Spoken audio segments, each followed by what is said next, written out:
Bismillahirrahmanirrahim. Assalamu alaikum. Today is our fourth lecture of Global Business Management.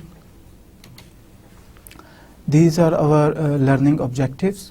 The first objective of today's lecture is to examine how traditional attitudes towards trade and investment policies are changing. The second objective is to see the effects of global links in trade and investment on policymakers. The third is to understand that nations must cooperate closely in the future to maintain a viable global trade and investment environment. Before we start with today's lecture, we had to discuss about the critical thinking question of the last lecture. In the last, the question that was asked in the last lecture was, choose two countries where religion has strong influence, compare the cultures of those countries and indicate how cultural differences influence their business practices and how these business practices affect on the cost of doing business in each country. Like I said in the last lecture, that you had to identify two countries, a single firm operating in two different countries, and those countries should be like those where religion has strong effect on the society. My suggestion was to take the example of McDonald's operating in USA and India. You can discuss the business practices in terms of how religion, the Hinduism and the Islam has affected on the advertisement. First of all, the products and the advertisements, and their McDonald's, the sitting environment, how on these three things the religion has impacted. The first one is the religion in terms of product. If we talk about the product, how McDonald's is selling their products in terms of when they have to consider the Hindus and Muslims as well. In Hindus, the McDonald's have to consider about the vegetarian aspects, and might be they have to introduce the more variety of the vegetarian products. On the other hand, they have to consider the cow meat should not be available on their menu. From the Muslims' point of view, the pork related items should not be available on the menu. This is sort of prohibited, both things in both religions. And similarly, the advertisements, they cannot advertise these things in the religion, in the Indian market, and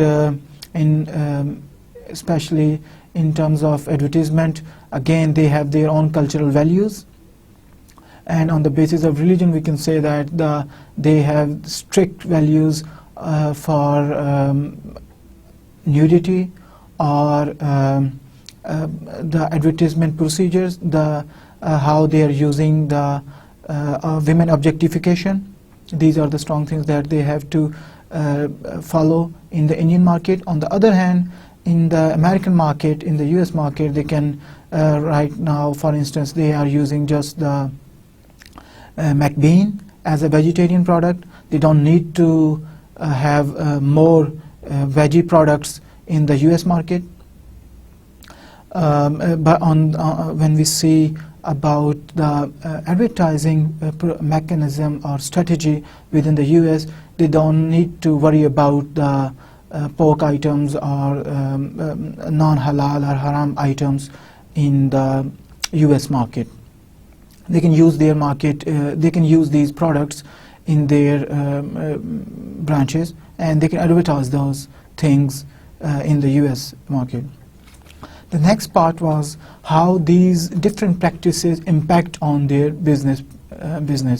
The first thing we can see that when they are selling halal and haram things in the more halal element, if they're using that way, if they're getting the meat in from that perspective, of course it costs them more money in the Indian market. Might be, and for that purpose, they will not be. It will not be possible for them to get the meat through they can slaughter the animals through the machines, and they have to hire the human people, Muslim people, to further get the halal meat. It will cost them extra money. Similarly, might be when they talk about the introducing new veggie product, they have to think about and they have to introduce new veggie products. In order to do so, they are going to do might be market research, the product research, and they have to install new equipment in order to produce that product, some sort of whatever the product they are going to make for specific to that context. They are going to install new equipment for that thing, for making that thing, and for preparing within the restaurant. All these things incur extra money to them in the Indian market. While on the other hand, in the US market, they are going to follow the same. This is their domestic market. They are using the same practices which they are using across the globe, like in USA and South America or EU. These are the practices are same, machines are same, and might be the supply chain is the same. For instance, the beef they are importing from the from the South America, from the Brazil, from the rainforest of the Brazil. They have their farms there. They grow their soybean there, and then they raise their cattle there and get the meat from there. They import the meat in US from the Brazil. But might be in US, in Indian market, they cannot do the same. They cannot use the same supply chain in the Indian market because of this halal and haram issue. And they have to think about the different supply chain which provide them the meat. In order to get the new supply chain, they have to incur extra cost. And you can think of some other elements by searching some other elements which can incur extra cost to them across these two markets. And you can search different elements, additional elements in the Google as well. Okay, here's a quick recap of the last lecture. The thing that we had discussed, the main element was culture, and within culture we had discussed about the values. That was the first element that we had discussed in the last lecture. Values are shared beliefs or group norms within the society, and attitudes are evaluations of alternative based on values. Each society have different values and beliefs and attitudes towards those things. And like we had discussed about in the last lecture, that on the values and beliefs and attitudes, like people have to share the gifts on the different occasions on the basis of different cultures. We had discussed different cultural, we have compared the different cultures, like Japanese culture, Chinese New Year, Christian New Year, and Easter occasions, and Indians Diwali. What are their beliefs and what sort of attitudes they have and what sort of things they share on these occasions. The next point that we had seen, material element, it refers to the impact of technology and as a result how a society organizes its activity. Material elements can be further divided on the as economic infrastructure, social infrastructure, and financial infrastructure. These are the three different infrastructures that comprised of material element within the society which shape the culture. The main contributor of material element is the technology. Because of technology, the level of economic infrastructure or social infrastructure or financial infrastructure is significantly changed in recent years. Economic infrastructure means the transportation and infrastructure within the country. Social infrastructure means the availability of health and educational services within the country. Financial infrastructure means the availability of financial resources within the country, financial institutes, banks, and R&D databases. And the last element within the material element was cultural convergence. This is the concept that we had seen. Cultural convergence means the difference between the different cultures are reducing, and because of this globalization or international business, and because of this technology, information technology, this web, cultures around the globe are converging with each other. Converging means they are getting similar with, they are getting similarity within each others. We had discussed one example of the difference between the cultural convergence. We had explained this thing with the help of an example like the difference of advent of black and white TV in USA and the EU. The lag time was 10 years. It introduced in USA, and after 10 years this black and white TV was introduced in EU. Later on, when it came to color TV, the time lag reduced to 5 years. After 5 years, after the same product was introduced in EU, and subsequently the video recorders, the time lag reduced. For video recorders, time lag reduced to 3 years. When it came to the CD, compact discs, the time lag has reduced, further reduced to only 1 year. When it came to the internet, we see there was no time lag between the advent of, between the introduction of internet technologies within two nations.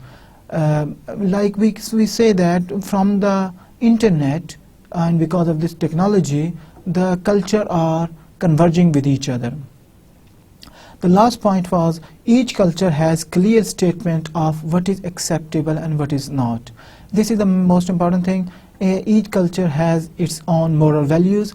Like we had discussed the example of nudity. In certain cultures, to certain extent, nudity is acceptable, but in the other cultures, nudity at all level it's not acceptable. Similarly, we did discuss about the significance of color, what it symbolizes within the cultures. It's give the different meaning within different culture. For instance, black color symbolizes the mourning in USA and in Europe, while if we see the mourning is associated with the white color in Japan and Indonesia. The next point that we had discussed was the education. Education plays an important role in passing on and sharing of culture. There are two types of knowledge. The first is the objective or factual knowledge, and the second one is experimental knowledge. Factual or objective knowledge is obtained through communication, education, and research and development. On the other hand, experimental knowledge is obtained by involving oneself in the new culture. You have to live and you have to experience that culture, and then you are going to know about that culture. Culture lifestyles can be classified into 4 dimensions. There are 4 dimensions of the culture. The first one is individualism.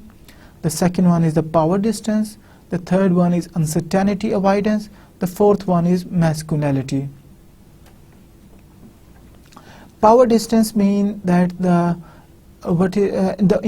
first one is the individualism. To what extent the individual within the society is capable or is allowed to make decision by him or herself, opposite of collectivism. Power distance. power distance is the class system, the difference between different classes. The third one is uncertainty avoidance. It's uncertainty of risk. We can consider this one as uncertainty avoidance of risk. Masculinity mean to what extent the women and men are segregated and their roles are predefined, which job or what are the roles of women and what are the roles of men within the society. The first thing that we are going to talk about trade and investment is what are the rationale and goals of trade and investment policies. Government policies are designed to regulate, direct and protect national activity. This is the main objective of any government when they are deciding or when they are formulating new policies and regulations within the economy. The exercise of these policies is the result of national sovereignty, which provides a government with the right to shape the environment of the company and its citizens. The next point, the domestic policy actions of the governments aim to increase the standard of citizens and to provide and to improve the quality of life and to achieve full employment. These are the basic intentions of any government when they are trying to make any policy. When they are formulating any policy, domestic trade policy, what they have in their mind is to improve the living standards of their citizens, and which directly affect on their quality of life. And of course, the third important point is the employment opportunities. These three things are the basic things which a government think about when they are trying to make the new policy. They are interrelated with each other. When they are getting the employment because of these new policies, trade policies, automatically they are getting their level of living standard is automatically increased because they have the more buying power, and their quality of life is also increased. The third point is these policies, goals and international trade relates indirectly. The policy goals that we had discussed, like living standard, quality of life, full employment, and international trade, these are interrelated with each other. For example, if the government is intended to increase the export, the employment in importing countries would suffer. International trade, we are talking about the domestic policies and international trade. It's when a government makes any policy within the domestic market, it directly affects on the international trade. Like we said that if a government makes such policies which motivate firms to increase the export, what's going to happen? Of course, they are exporting to some other country, and some other country is importing their product. Of course, the employment level would be in those countries, those importing countries would be reduced, because they are, rather than producing by themselves, they are importing the products from other countries. Similarly, if country accumulate large quantities of debt in order to increase or in order to facilitate, in order to stimulate the local domestic investment, or in order to motivate or stimulate the foreign investment, to motivate firms to go abroad, what's going to happen? Because they have to, sooner or later, they have to pay back that debt. They have to pay back the debt. Present and future standard of living will be automatically threatened. When they are going to take a debt to stimulate the foreign activities, foreign trade, of course they have to pay back that debt. When they are going to pay back that debt, at that moment, all those policies like the employment, quality of life, standard of living, these would be ultimately will be affected because the contraction of money, because government is going to pay back those loans. In more direct ways, a country may also pursue technology transfer from abroad or the exclusion of foreign industries to the benefit of domestic infant firms. Government officials can also develop regulations on import to protect citizens.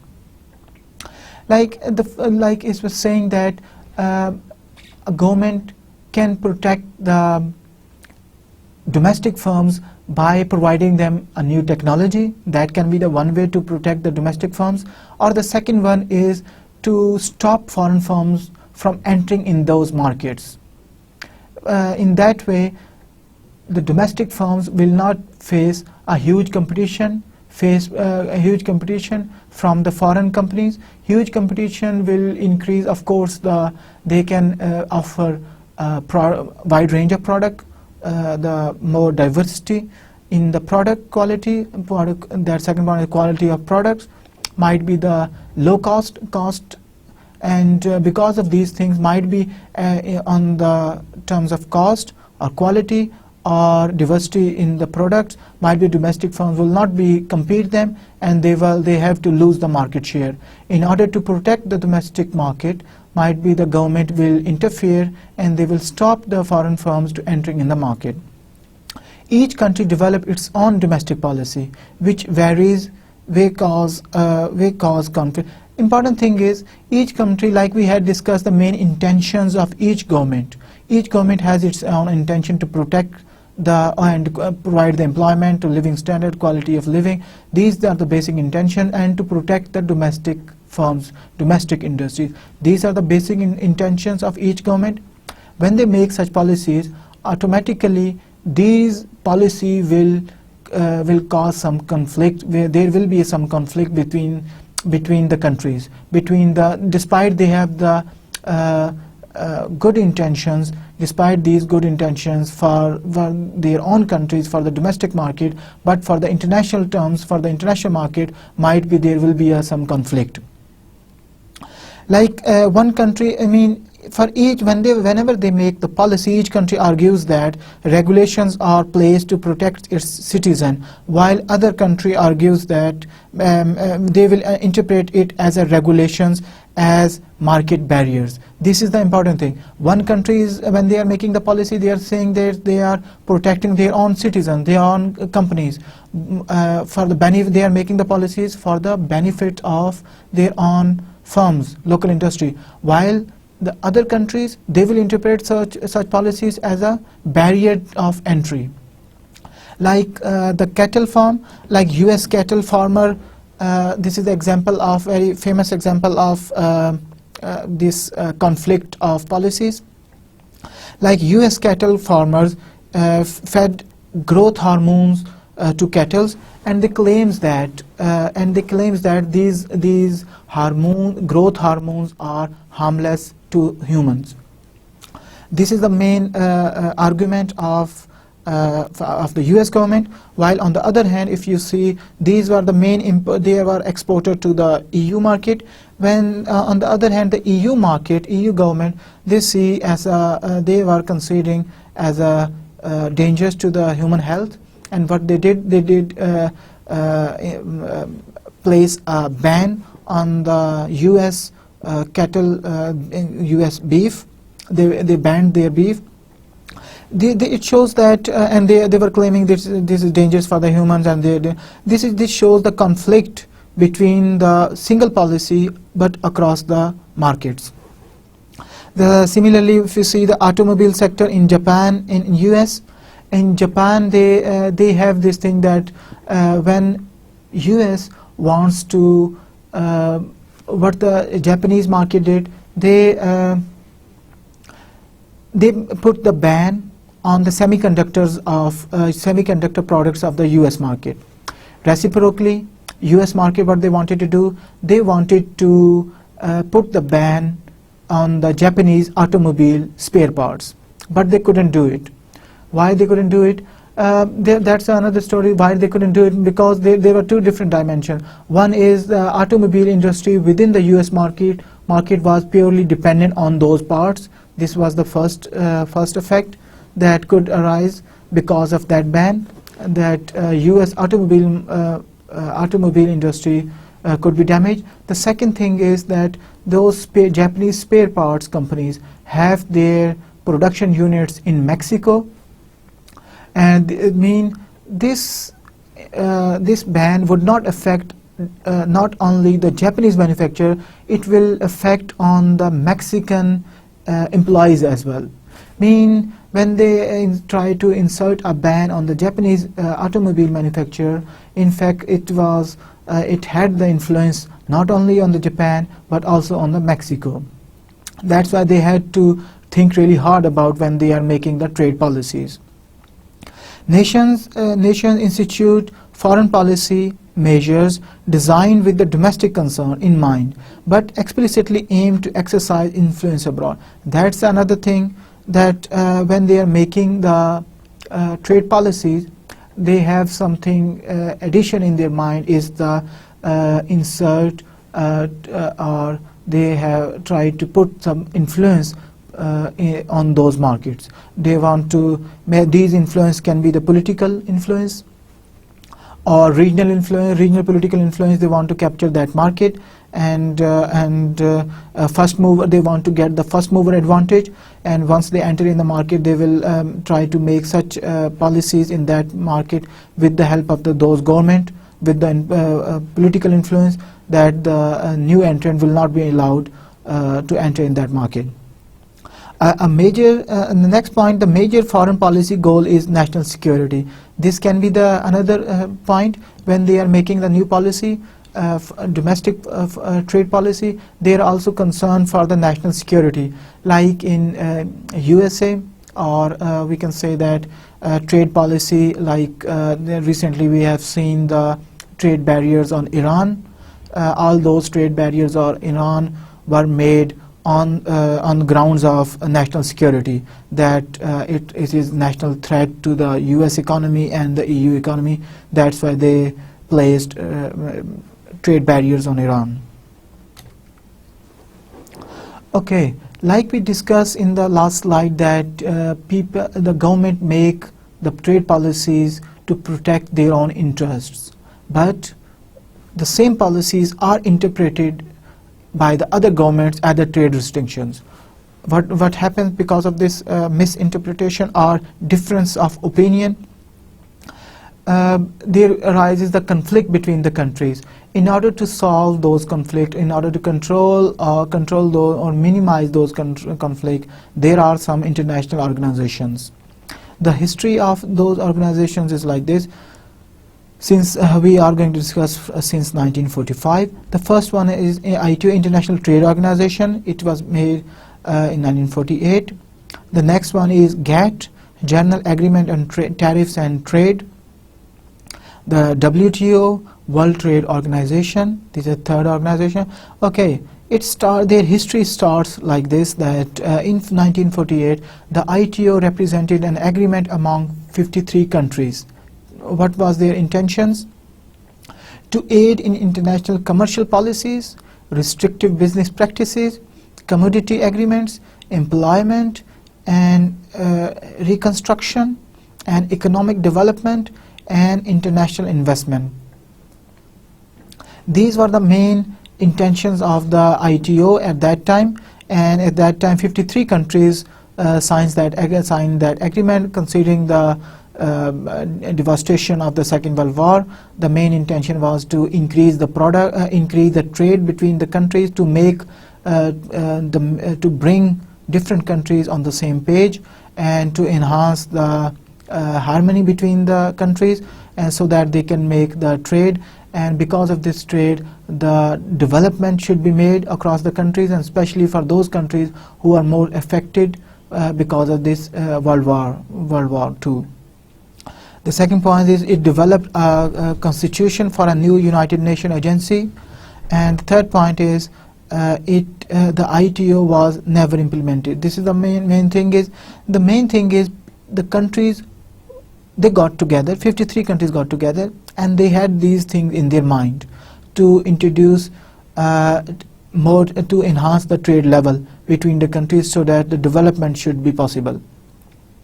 Because of this platform, they constituted new international organizations. World Bank was started, and they also formulated IMF. These are the two main national agencies that were constituted on this platform. The next one is the GATT. In GATT, generally agreement on tariffs and trade. This is the main point, and started in 1947 as a set of rules to ensure non-discrimination, transparent procedures, the settlement of disputes, and the participation of the lesser developed countries in international trade. These were the main intentions of the GATT at that time in 1947. GATT used tariff concessions to limit the level of tariffs that would be imposed on other GATT members.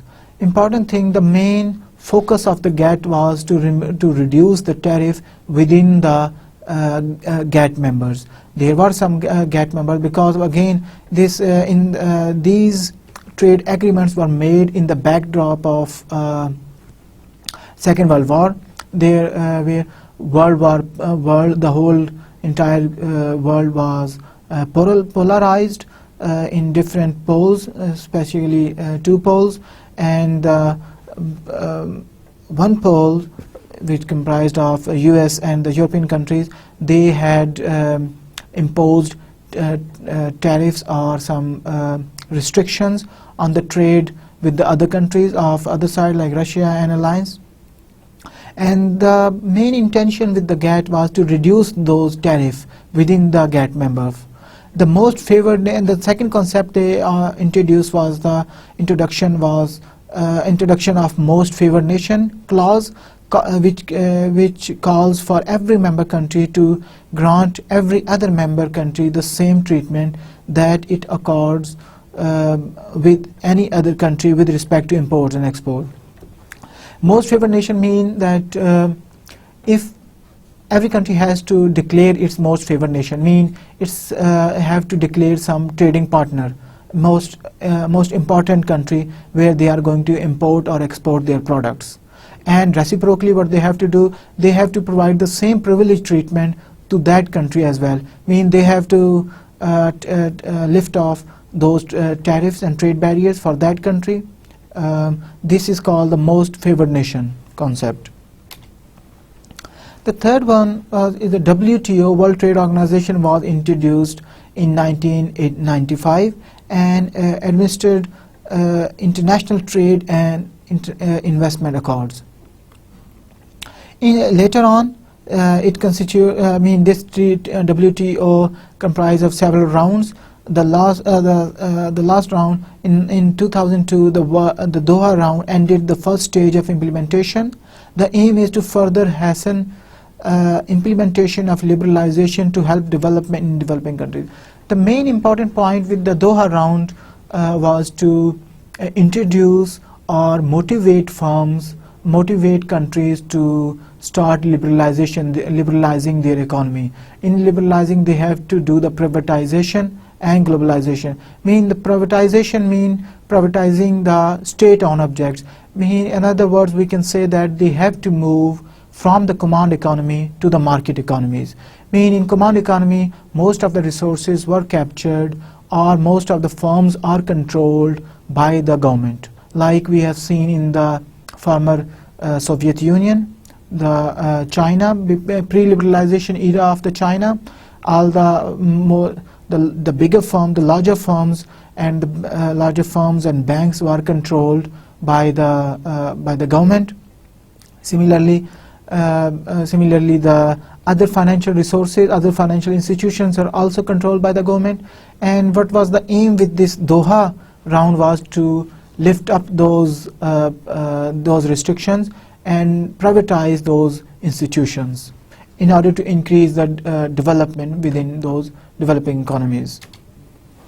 Okay, changes in global policy environment. It becomes very difficult to isolate the domestic investment policy from the foreign policy. This is the main important aspect, that when firms, and we can say that the governments are making their domestic policies, it was very difficult for them to isolate those policies from the foreign policies. What was the main challenge, main issues, or what are the effects of domestic policies? There are three major changes have occurred over time in the global policy environment. The first one is a reduction of domestic policy influence. The second one is a weakening of traditional international institutions. The third one is sharpening of a conflict between the industrialized and the developing nations. The first point, the first consequence of making the domestic policies or the policies across the globe is the reduction of domestic policy influence. With the advent of the foreign policies across the globe, each country is making their domestic policy, trade policies and the foreign policies. Because of these policies, policymakers were unable to take decisive steps even for the domestic market. Because of such influence of foreign policies, the policymakers within the domestic markets were unable to take steps or control the policies or behavior within the domestic market. For instance, US wanted to impose tariff on the Japanese imports to retaliate for Japanese non-adherence to an agreement, but couldn't. Like we have discussed this example before, Japanese government was not adhering to an agreement to import the semiconductor products from America, and they banned those products, those American products in Japan. US policymakers wanted to do the same thing for the Japanese, but they couldn't do it because the first reason was that those automobile products were the main constituents of the automobile industry in US. This is the first thing, that otherwise if they stop importing the Japanese automobile parts, then US automobile companies couldn't make the cars. And the second reason which that we had seen, that these Japanese automobile manufacturers have the plants in Mexico. If America stops importing those products, what's going to happen? There's the people who are working in Mexico in those plants, they will be laid off, and unemployment will be increased in Mexico.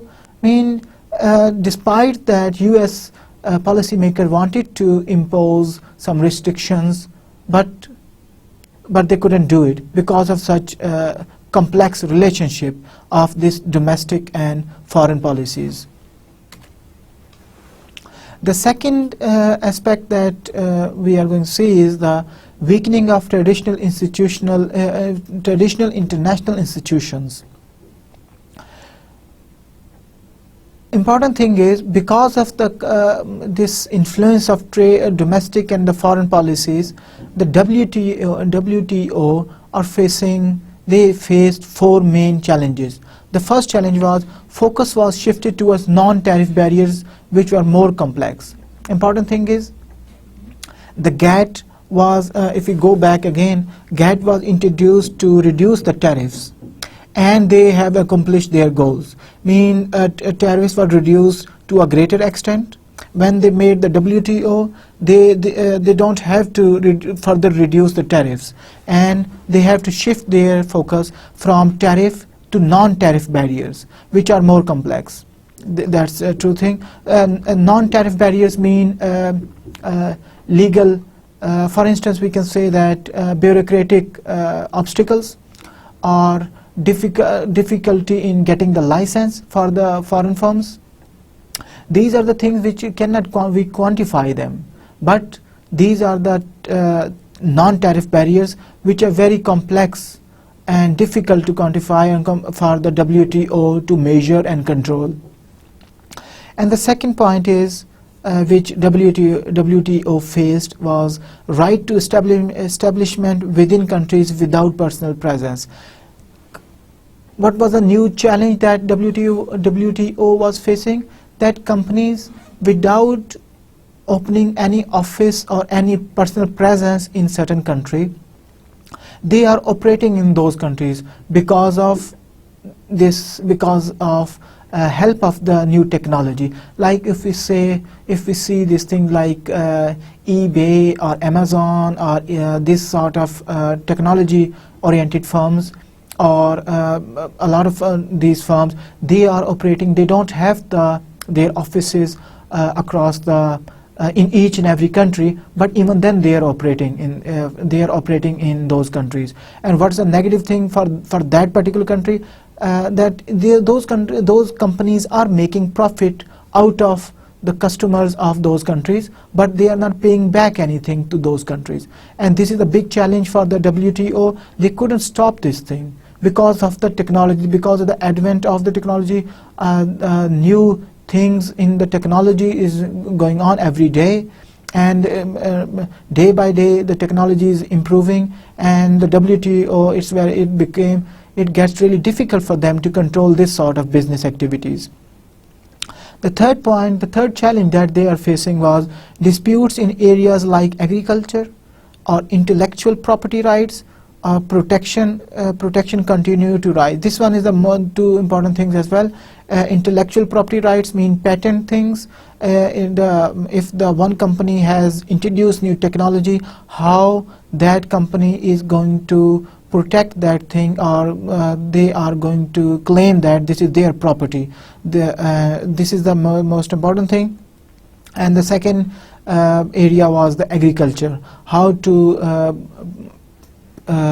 protect the agriculture business across the globe. That's each and every country has different opinion for that thing.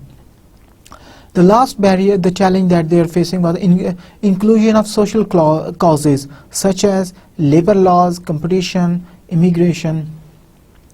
Different countries were forcing WTO or pushing WTO to include these social elements as well in the trade, like the labor laws, competition, immigration, because it affects on the global business. Like very famous thing is US is always pushing WTO to put some restriction on China for child labor or unavailability of basic necessity, basic environment, basic facilities for their working environment, but WTO couldn't entirely control this element.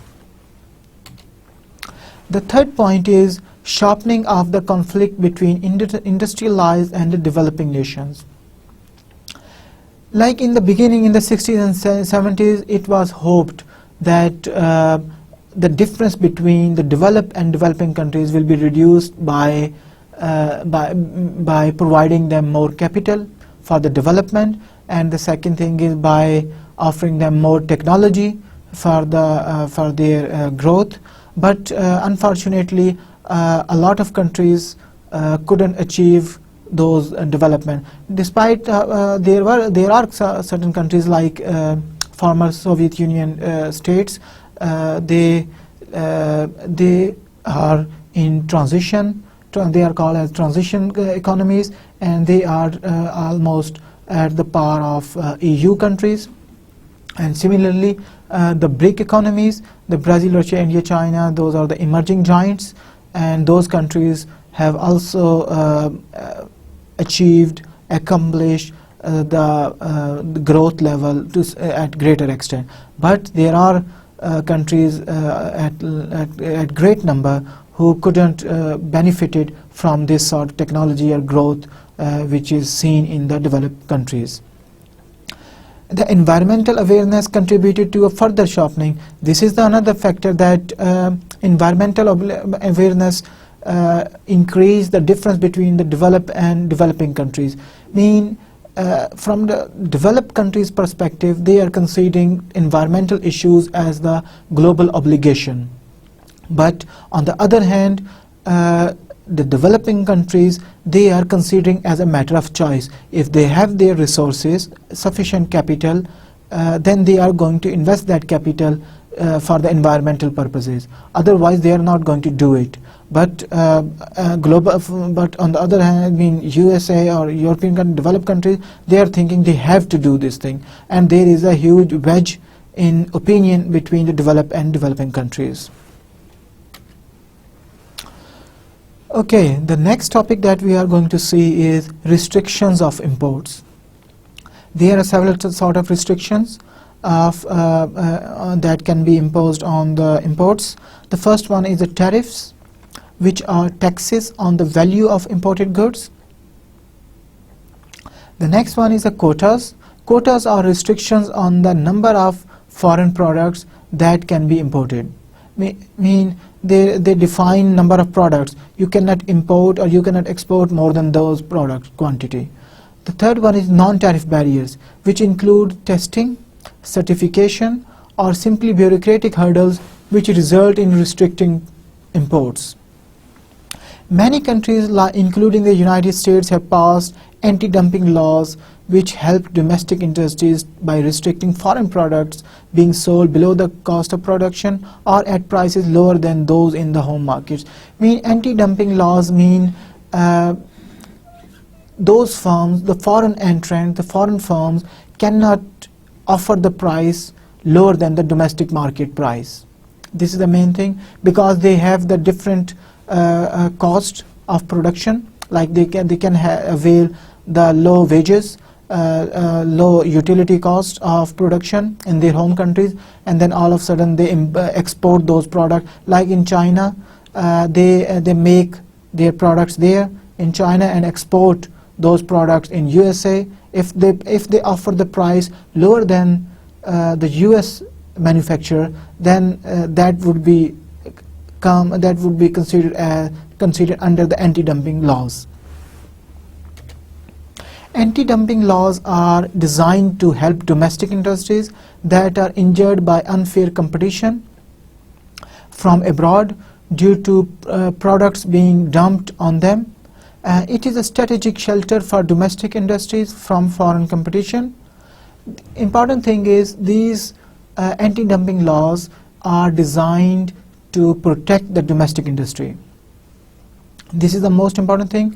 Like famous thing, one example is retail industry in India. They have in Indian government, they have installed anti-dumping laws. In fact, in the first place, they restricted the entry of retail sector, especially Walmart from the USA, to enter in the Indian market. And the second thing, in the recent years, they partially allowed them to enter in the Indian market. However, they have asked them to not offer the prices of those products below than the cost of Indian manufacturers. Another famous example is Harley-Davidson versus Honda and Kawasaki. Harley-Davidson is the motorcycle manufacturer in USA-based company. They requested their government, the US government, to put a ban on Honda and Kawasaki because they are offering the motorcycles at the lower cost than the Harley-Davidson, and they requested the government to put the ban on those products.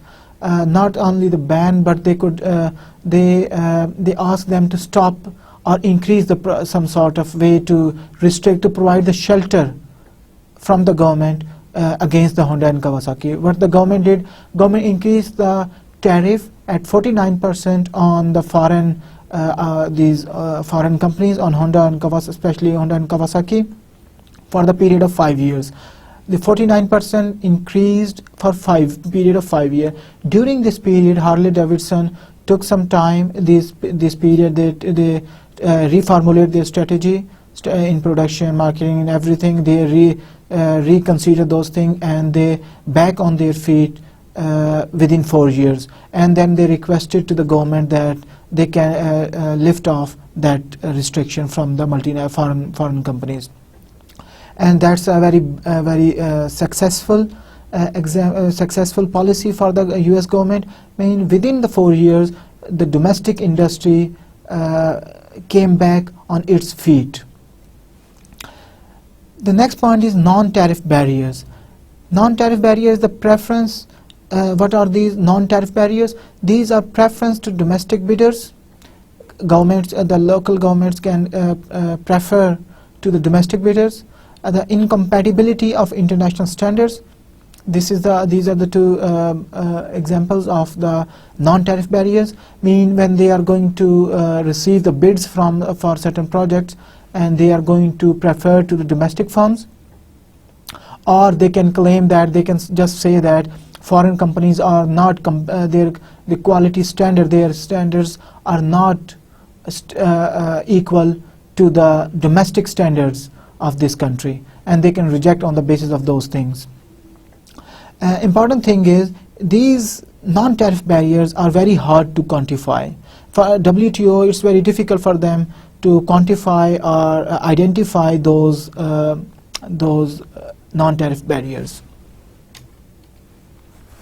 The last way to restrict import is tightening market access and entry of foreign products through involved procedures and inspection. This is a very common thing that we see here, even in Pakistani market, that bureaucratic system is so red taping system. Because of this thing, foreign products are very difficult to enter in the foreign markets, or foreign companies are facing real difficulty to enter in the Pakistani market.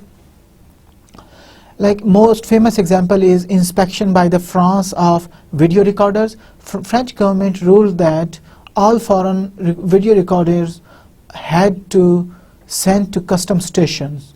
Within few weeks, import of video recorder came to a halt. Before importing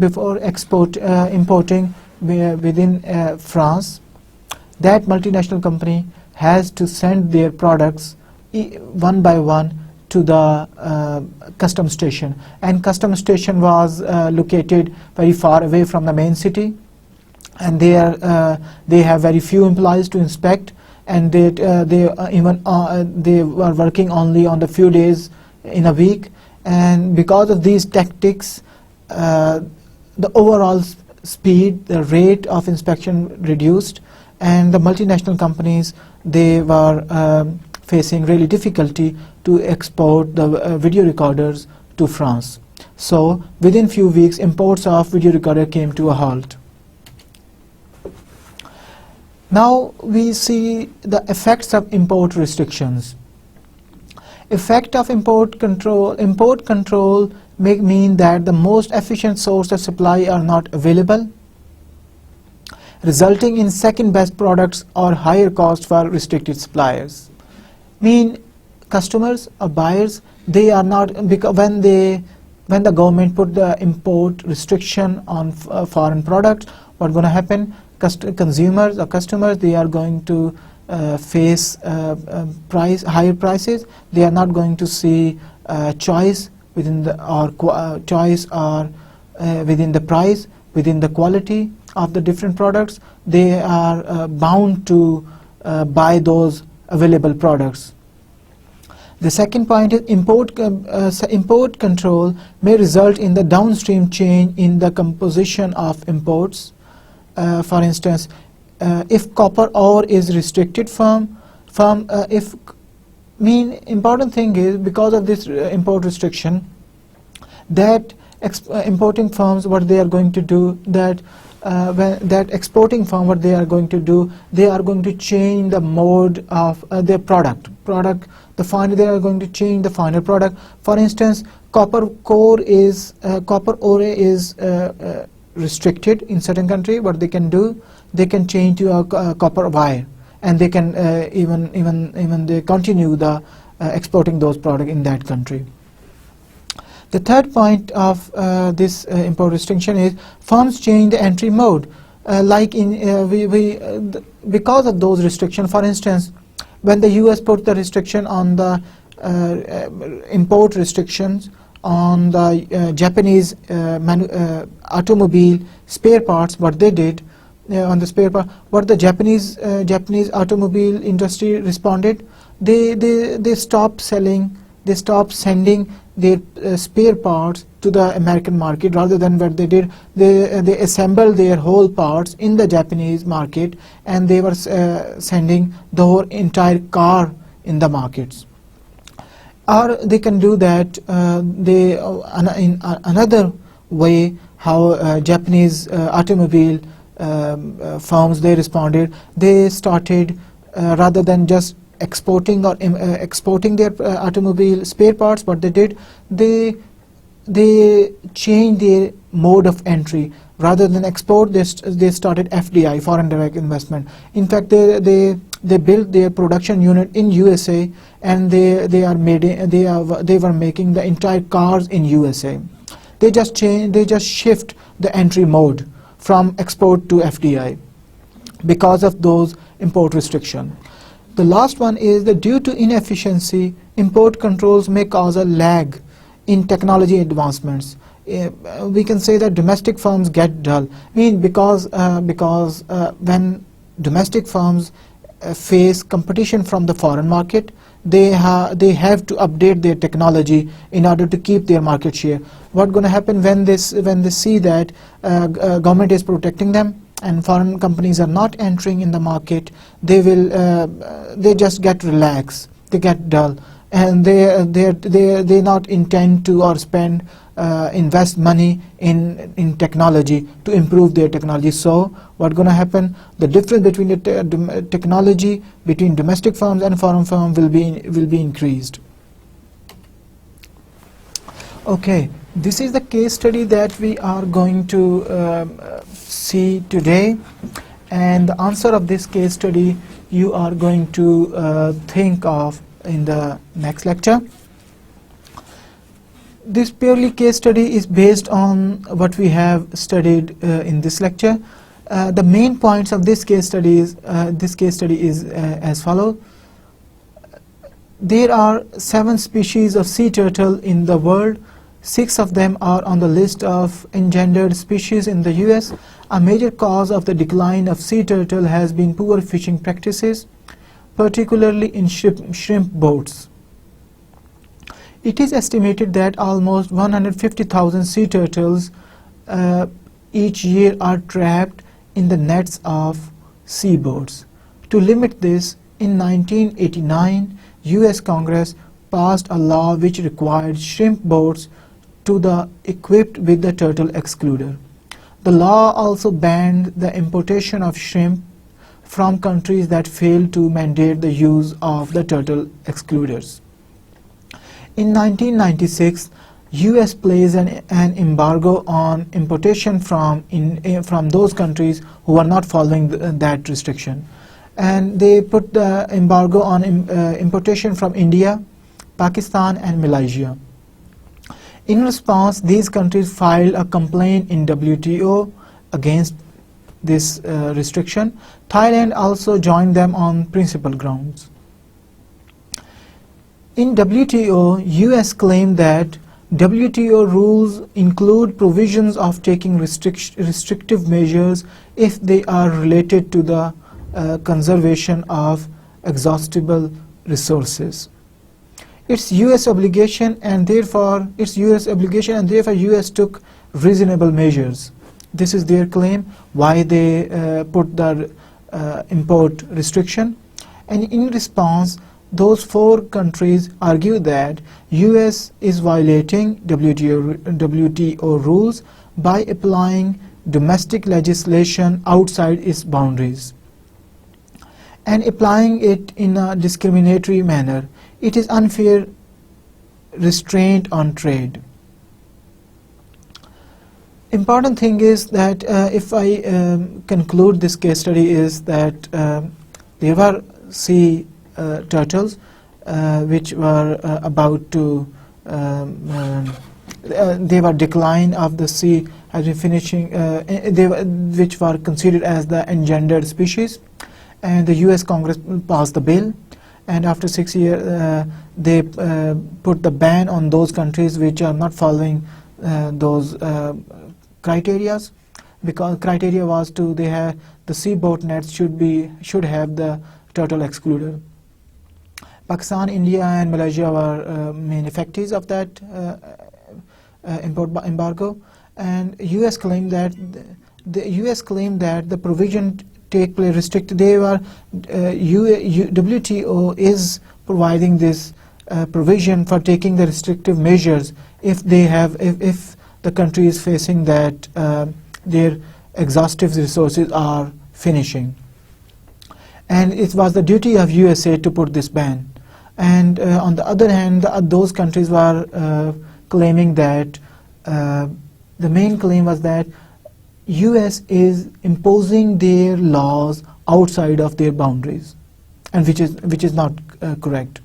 And it is unfair to restrain on the basis of the trade. WTO, what was the verdict of the WTO? WTO ruled that US was wrong to prohibit shrimp imports from countries that failed to protect sea turtles.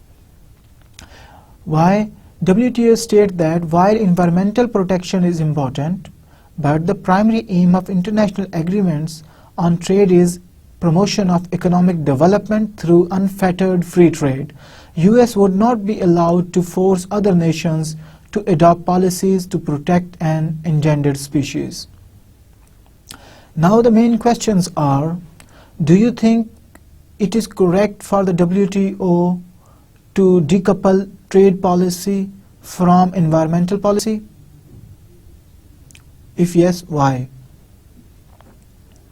The second question is that you have to think, do you think other countries are correct to accuse the US of hypocrisy on the environmental issues? These are the two questions that you have to think, and we are going to discuss in the next lecture. Before the finishing of this lecture, we are going to do the summary of the lecture. The first point that we discussed in this lecture was the rationale of trade policies. The first rationale was the domestic policy actions of most governments aim to increase the standard of living of citizens and to improve the quality of life and to achieve full employment. These are the main, when they make the domestic policies, their objective is to increase the employment within the country and improve the quality of life and standard of living within the country. These policy goals and international trade relate indirectly. In these policies, when they make in order to achieve those policies, those goals, from the governments make policies. Those policies are interrelated with international trade. This is the main point. Each country develops its own domestic policy, which varies from country to country. Important thing is, when country to protect the benefits of its own citizens, for the governments are making the policies, and these policies can be in conflict of policies of other countries. We have discussed the example of cattle. In cattle farmers of USA, they were providing the growth hormones to the cattle, and they were claiming that the US farmers, they were claiming that it is they are not harmful, these growth hormones, for the human. On the other hand, the EU policymaker, they were arguing that these growth hormones were harmful for the human beings, and they put the ban on the US beef. In order to solve those conflicts, different countries, they got together and they made different international agencies. The first one was ITO, GATT, and within GATT and WTO. Within GATT, they started a new clause, most favored nation. In order to at that time in GATT there were 53 countries. Those countries, they had to decide which countries are most favored, are best places or best countries with whom they can trade, make import and export, and in response they have to provide the same same facilities to the firms of those countries. Three major changes have occurred over time in the global policy environment. The first one is a reduction of domestic policy influence. Because of this thing, that because of the complex relationship between domestic and foreign policies, the domestic policy, the influence of domestic policy is automatically reduced. We have discussed the example of US and Japanese automobile industry, that despite that the US automobile industry, US government intend to put some import restriction on Japanese automobile industry, but they couldn't do it because they were relying on those automobile spare parts. The first of all, the US automobile industry. The second one is because of this import ban, the unemployment in Mexico will be increased. That would be the direct and indirect effect of that ban. Therefore, they couldn't do this thing. The second point, the second change that we observe because of this global policy environment, a weakening of traditional international institutions. The focus was shifted. WTO was facing four challenges.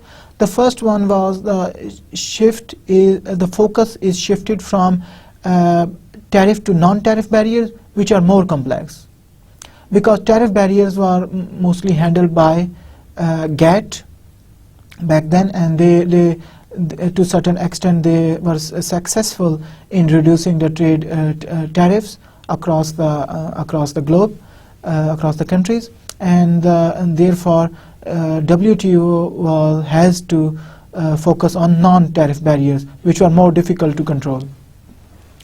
The second point, the second thing that WTO was facing was right to establishment within countries without personal presence. Like we discussed, that because of the technology, firms were operating within the countries without even opening a single office on those countries.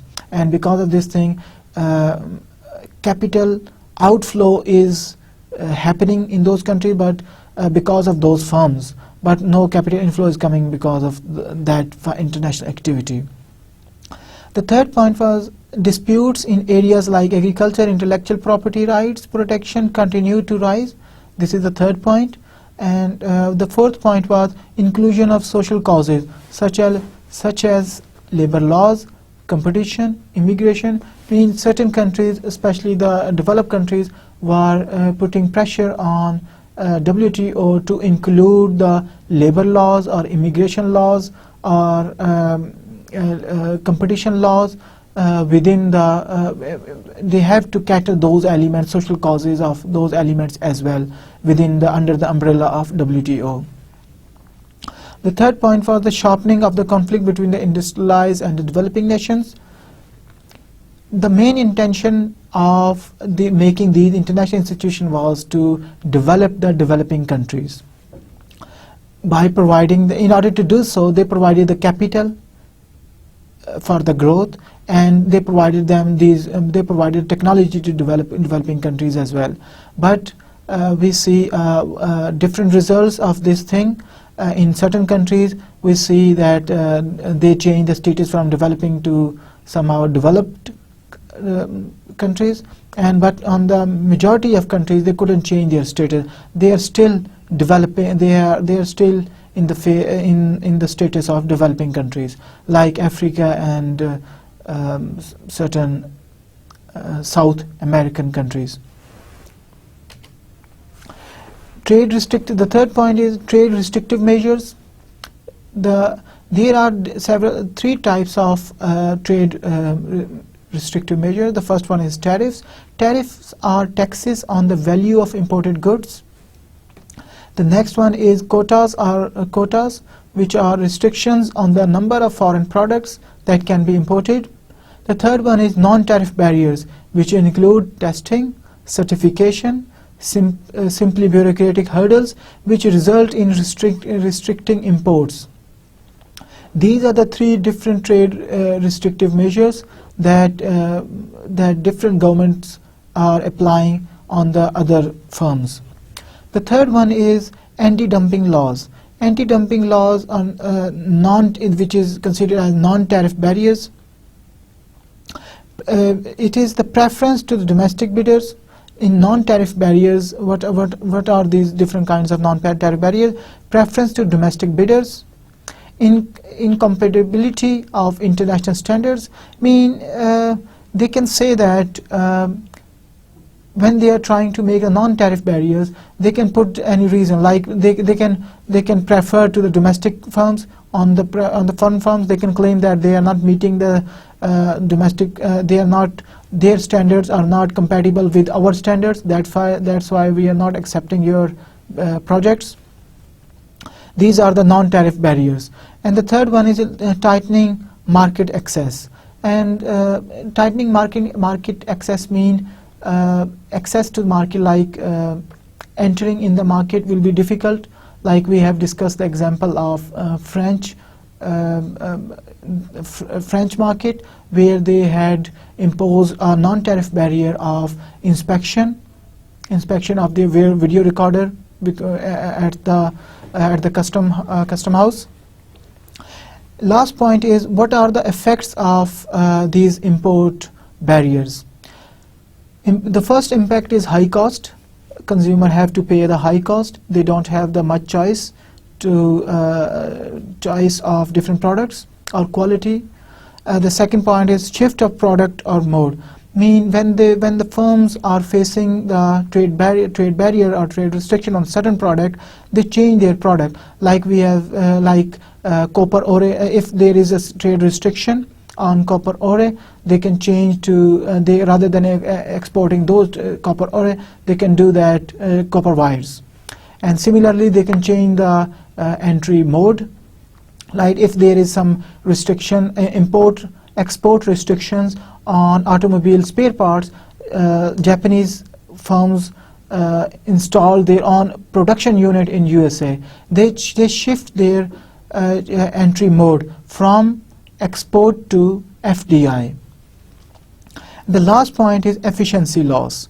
Efficiency loss mean when there is no competition within the domestic market because of the trade barriers. What gonna happen? These firms in the domestic market, they are not going to invest within the for the technology or R&D, and because of non-investment, they are going to lag behind in their investment, in their R&D, in their technology from the foreign firms. And because of this lack of technology, this is the one reason. And the second reason could be this thing, that because of when foreign firms are not entering in the domestic market, firms are not getting any technology spillovers. And because of those things, there will be a lag between the domestic technology of domestic firm and the foreign technology in other markets. This was our lecture. Thank you for today. Allah Hafiz.